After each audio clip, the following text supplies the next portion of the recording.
आज आपण चना आलूची भाजी बनवणार आहोत। टिफिनला बनवत असाल ना एकदम सकाळच्या वेळेसही तरी एकदम फटकन होईल आणि याच्यासाठी खूप मसाला वाटायची गरज नाही। याच्यामध्ये दुसऱ्या मसाल्याची काही गरज नाही, यामध्ये चण्याचाच असा फ्लेवर येईल अशी आपण भाजी बनवलेली आहे। चला मग पटकन रेसिपी बघू। त्यासाठी मी इथे घेतलेले आहे भिजवलेले चणे। तर मी हे रात्रीच भिजवून ठेवले होते आणि स्वच्छ धुवून घेतले, नंतर भिजवून ठेवले रात्री। सकाळच्या वेळेस मस्त याची भाजी केली। तर चणे घेतलेले आहे, म्हणजे एकदा धुवून घेतल्यानंतर चणे कुकरमध्ये टाकले, त्यामध्ये दालचिनी, तमालपत्र आणि अगदी थोडंसं मीठ टाकून पाणी टाकून याच्या हाय फ्लेमवरती 3 शिट्ट्या मी इथे घेतलेल्या आहे। तोपर्यंत शिट्ट्या होत आहे तोपर्यंत आपण मसाला तयार करून घेऊ। मसाला म्हणजे खूप वाटत बसायचं गरज नाही, एकदम फास्टली तुम्ही हे करू शकता, म्हणजे किती घाईत असाल तरी। तर इथे एक टोमॅटो घेतलेला आहे मोठ्या साईजचा, छान तुकडे करून घेतले। संभार घेतला म्हणजेच कोथिंबीर, हिरव्या मिरच्या घेतल्या 2 ते 3 आणि जे भिजवलेले चणे होते त्यामधले थोडेसे ठेवले, अगदी 2 चमचे वगैरे ते टाकले आणि पाणी न टाकता याचं वाटण केलं। वाटलं तर तुम्ही यामध्ये पाणी टाकून वाटण करू शकता, अगदी परफेक्ट झालेलं आहे। नंतर एक आलू घेतला, त्याचे छिलके काढले आणि त्याचे मोठे मोठे काप करून ते पाण्यामध्ये टाकले।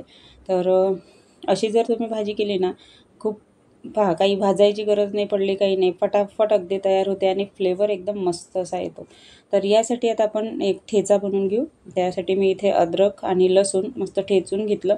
जर फ्रेश ठेचलेलं लसूण अद्रक घेतलं ना तर अजून छान फ्लेवर येते भाजीला, किंवा अद्रक लसूणची पेस्टसुद्धा तुम्ही इथे घेऊ शकता। आता हे मसाला भाजता भाजता किंवा हे करता करता इकडे आपले चणेसुद्धा शिजलेले आहेत, बघू शकता, आणि मस्त असे शिजल्या जातात।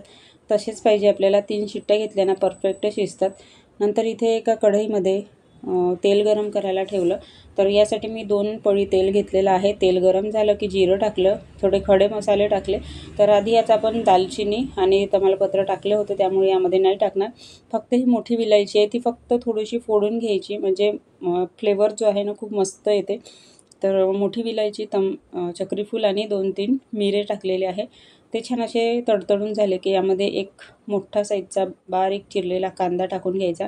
याला अगदी 1 ते 2 मिनटं परतून घ्यायचं। परतता यामध्ये हाफ टीस्पून हिंग टाकलेला आहे, तर तो टाकून घ्यायचा आणि याला चांगलं असं गोल्डन ब्राऊन कलर येईपर्यंत परतून घ्यायचं। बघू शकता ऑलमोस्ट परतून झालेला आहे, दिसत असेल तुम्हाला। नंतर मग यामध्ये आता आपल्याला टाकून घ्यायचं आहे जी आपण अद्रक लसूणची पेस्ट, म्हणजे जी ठेचून घेतलेलं होतं ना ओबडधोबड, ते टाकून घ्यायचं। त्यालासुद्धा चांगलं असं परतून घ्यायचं। नंतर टाकला यामध्ये संभार भरपूर असा। मला सवय आहे असं कांदा अद्रक लसूणची पेस्ट शिजून झाल्यानंतर मला टाकायची सवय आहे, आणि छान अशी भाजी टेस्ट येते चांगली।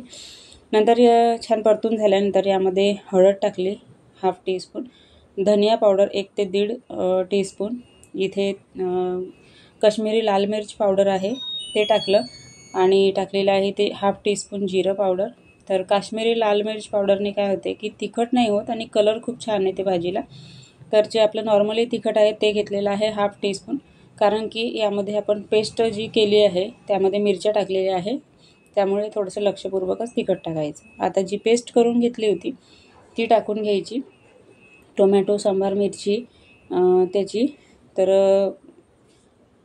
पेस्ट केलेली होती ती टाकून घ्यायची त्यामध्ये आणि चांगलं असं परतून घ्यायचं। मसाला जो आहे तेलामध्ये चांगला परतून झाला पाहिजे, आणि यामध्ये टाकायचं मीठ। तर मीठसुद्धा हे थोडंसं व्यवस्थितच म्हणजे प्रमाणात टाकायचं, कारण की आपण चणे शिजवले त्यामध्ये सुद्धा थोडंसं मीठ टाकलेलं होतं। जे आता मिक्सरच्या पॉटला मसाला राहिलेला होता त्यामध्ये थोडंसं गरम पाणी टाकून यामध्ये टाकायचं कढईमध्ये, आणि अगदी छान तेल सुटेपर्यंत मस्त असं शिजू द्यायचं लो फ्लेमवरती। थोडंसं झाकून घ्यायचं, म्हणजे चांगला मसाला जर शिजला ना 1 नंबर अशी भाजी लागते। तुम्ही एकदा नक्की ट्रायच करा। तर बघू शकता आता मस्त असं तेल सुटलेलं आहे आणि तेलांमध्ये मस्त असा मसाला परतून झालेला आहे। आता यामध्ये टाकायचे आहे आलू, जे आपण कट करून घेतले होते आणि पाण्यामध्ये ठेवले होते। तर एकच आलू मी घेतलेला होता, तर तो सफिशियंट होता, आणि एवढी भाजी जी केली आपण ती 4 जणांना सफिशियंट होते। आता आलू टाकल्यानंतर अगदी थोडंसं पाणी मी यामध्ये टाकलं, आणि कारण की खाली मसाला कढईला लागला नाही पाहिजे, आणि झाकण लावून 1 ते 2 मिनिटाची वाफ घेतली, ज्याने काय होईल की मस्त असं आलू शिजल्या जाईल, छान कोट होईल मसाल्याने। तर अशा तुम्हाला एक सांगते यामध्ये की तुम्हाला कोणतीही रस्स्याची भाजी करायची असेल ना, तर गरम पाणी आवर्जून ठेवा. गरम पाण्याचाच वापर करा, त्याने भाजीला अगदी छान टेस्ट येते. आणि नंतर मसाला छान परतून झाला, आलू छान परतून झाले की यामध्ये जे चणे आपण शिजवून घेतले होते ते टाकून घ्यायचे. पहिल्यांदा आलू शिजतपर्यंत 1 ते 2 मिनटाची किंवा 2 ते 3 मिनटाची वाफ घ्यायची, नंतरच त्यामध्ये चणे टाकायचे. आता लागलं तेवढं आपल्याला पाणी टाकायचं यामध्ये. तुम्हाला कशी कन्सिस्टन्सी पाहिजे भाजीची त्यानुसार. तर एकदम गाढी ठेवू नका, कारण की आपण जी पेस्ट केली आहे चणे आणि कोथिंबीर, टमाटर, त्यामुळे खूप अशी जाड म्हणजे येते, गाढी होते. त्यामुळे एकदम पातळ नाही, एकदम गाढी पण नाही, मीडियम ठेवा. थंड झाल्यानंतर ती गाढी येते. नंतर छान असं यामध्ये टाकलेलं आहे मी चना मसाला, म्हणजे छोले मसाला. तर तुम्ही कोणताही मसाला, गरम मसाला यामध्ये टाकू शकता. 1/2 टीस्पून टाका आणि छान अशी पुन्हा 1 ते 2 मिनटाची इथे वाफ घेऊन घ्या. मी ते आता अगदी लो टू मिडियम फ्लेमवर ही भाजी ठेवलेली आहे. आणि अगदी बघू शकता 2 ते 3 मिनटानंतर मस्त असे जे चणे काही राहिलेले आहेत ते सुद्धा शिजून जातील. आलू काही शिजायचा राहिलेला आहे तो सुद्धा शिजून जाईल. कन्सिस्टन्सी बघू शकता तुम्ही, अगदी मस्त आलेली आहे. तर अशा प्रकारे ही भाजी एकदम रेडी झालेली आहे. आता अगदी शेवटी टाकायची आहे कस्तुरी मेथी. याने खूप छान फ्लेवर येते भाजीला. नक्की टाका, असेल तर नक्कीच टाका. आणि अशा प्रकारे ही भाजी मस्त अशी झालेली आहे. आता शेवटी टाकायची सांबार मस्त असा. तर इथे मी आता बघून घेते एकदा कशी कन्सिस्टन्सी आहे. तर थोडी पातळ वाटत होती, त्यामुळे आता बघू शकता एकदम परफेक्ट अशी कन्सिस्टन्सी आहे.